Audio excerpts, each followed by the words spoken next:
guys, welcome back to another season preview. I'm here with Coach Thomas. How are you doing today? I'm good. How are you? I'm good, thank you. So, can you give us a little recap on last season? Well, it's hard for me to remember last season, but we had a good year. Won again over 40 games again, so that seems to be the, the the mile mark that you look for now in college baseball is get to 40 wins. You know, you're trying to hit there, and we made it to the regional again. NCAA regional did not get out of it. Very disappointed there the way it ended, but I thought our kids played hard last year. The injury.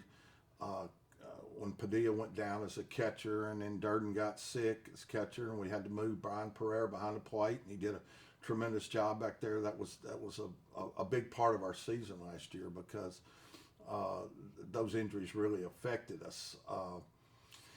But I thought it was a great year, but we're looking for bigger and better things. All right, so based on this fall, you have a deep and very talented team. So, what are your expectations going into this season? A lot of people don't know. Apparently, there's a lot of people that don't know a lot about us, which might be a good thing. We've kind of gotten accustomed to coming in the front door. Maybe this year we can slide through the back door a little bit. But it is the pitching's very deep, very very deep. The deepest I've ever had since I've been here. I'll say that. Now, we'll see how that all pans out. But right now, today on paper, it's pretty deep.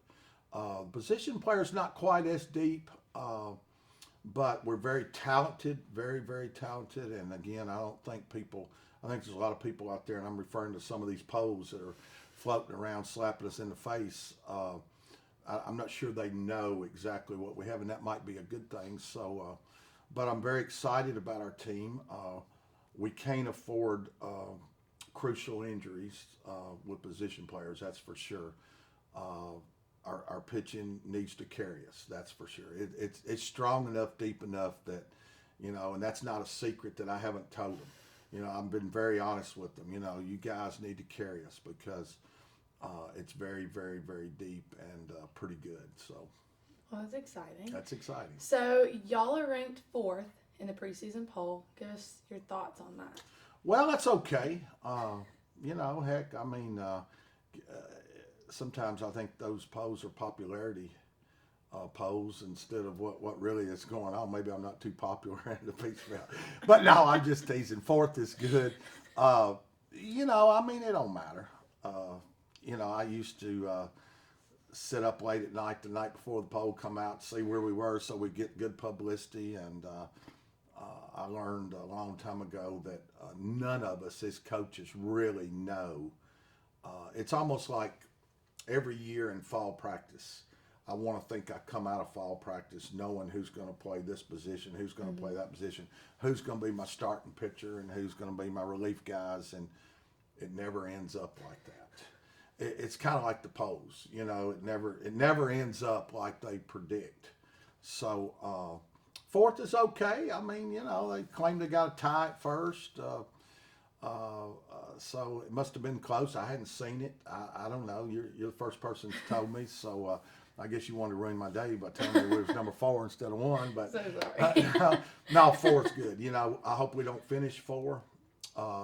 But more than I hope we don't finish 4, I hope we don't finish 5, 6, 7, or 8. Right. So we need to go up from there. So we'll see. I don't know. None of us can predict how our teams are really going to be. You got to have overachievers. You got to have few underachievers if you're going to be successful. That the guys that are supposed to perform have got to perform to a level. Somebody that you wasn't expecting needs to overachieve. And you don't need those guys that you're expecting to play well to underachieve. Right. And if you go back and look at our season last year, we had 3 or 4 overachievers. Of course, we had 2 of the best pitchers in the country, in Riley and Benitez. Mm-hmm. But we also had some underachievers. And when you look at the whole total picture, if we could have somehow prevented that underachievers, and sometimes baseball's just such a funny game. It's such a mental game. You can't let it affect you. You have 3 or 4 bad games that cannot turn into 9 in a row. You know, you got, but it's hard, and it's hard in baseball because it's a mental game. So hopefully we're going to play well, and hopefully we're going to have a bunch of overachievers, and hopefully them pitchers going to carry us to the glory land. You know. Well, expecting y'all to see y'all on top at the end of the season. So are there any guys going in the spring that you're expecting just kind of stand out? Well, there's a lot of guys on the mound that have potential to be really good. There's 7 or 8 guys, 9 guys. I mean, the staff can go really deep. I'm talking about to the 14th, 15th guy can go really deep. But there's also 7 or 8 of them that can really be special, and that's the guys we need. Position player wise. There's several of them. Again, we're not quite as deep there as I had hoped, but we do have really good quality players. But we've got to have somebody step up. But when you look for guys that you're expecting to be leaders in the pack, you look at guys like Jose Bonilla and Niall Goins and Brian Pereira and Dalton Weeks. Them guys have been here and done that. Philip Watcher. There's a guy that I keep referring to when we talk about our season, and the reason I do that is because, I firmly believe we'd had Philip Watcher last year, we'd had a different team. He had Tommy John surgery in August and missed the whole year, and we'd have been a different team. He brings a lot to the table. So we need him to perform well.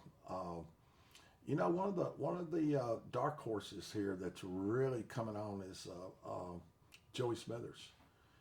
Joey Smithers has really improved, and to a point. I mean, it's not surprising because he's worked so hard, and he's been dedicated, and he wasn't a jumping runner. And what I mean by a jumping runner, this day and time, athletes come here. And they expect to be the top dog, and all of a sudden things don't work out quite as well for them because there's a lot of top dogs out there, and then they jump and run, and it happens at everywhere. Now we don't seem to have as much of it here as other schools do. The guys like the program and like the school, and they stay. But Joey could have been a jumping runner because his first 2 years he didn't play a lot. We kept trying to develop a great player out of high school. We've changed his position a couple of times, and he's played a position he never had played before a couple of times, and he's going to do that again this year. But he's worked so hard, and I think that speaks highly.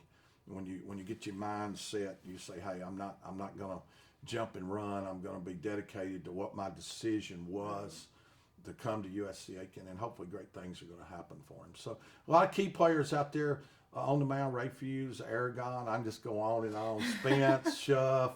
I mean, Yarborough, Austin. I mean, I probably left 4 out. But there's a bunch of them, 4 or 6 more. I mean, those guys can be pretty good, and we need them to be pretty good. Well, that was very exciting. Thank you so much for sitting down. Thank you for your time. Wish you best of luck on the rest of your season, or your season coming up. Tune in next time, guys, to another episode of